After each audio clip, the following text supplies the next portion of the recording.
Guys, ngayon lang uli ako nakapag-video. Sobrang busy.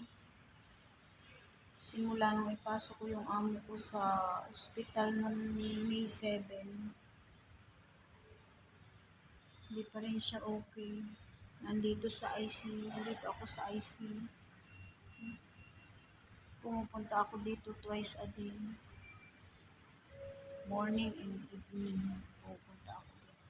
Hindi pa rin okay yung amo. Comatose siya. Bali 10 days na siyang coma. Sana makarecover siya. Sorry guys kung hindi ako makasupport lagi sa inyo kasi sobrang busy ko. Ako kasi ang nag-aabiyad. Tapos may inaabiyad pa akong isa pang matanda sa bahay, yung asawa ni Sir. Naabiyad ko din bago ako umalis sa umaga. Naabiyad ko muna. Pero andun naman yung kapatid.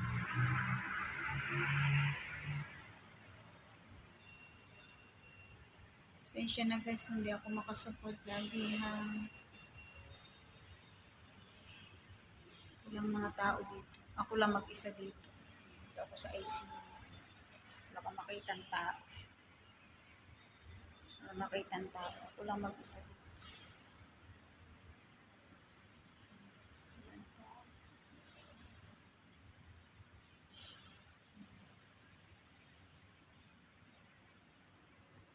Yan yung loob ng ICU.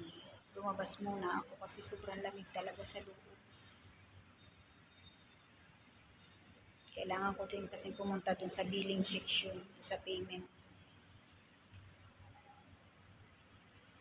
Magdadagdag ako ng bayad kasi ang laki na ng bayaran. Kailangan na magdagdag ng bayad. Maya-maya ako pupunta sa billing section kasi maaga pa. Pasarado pa.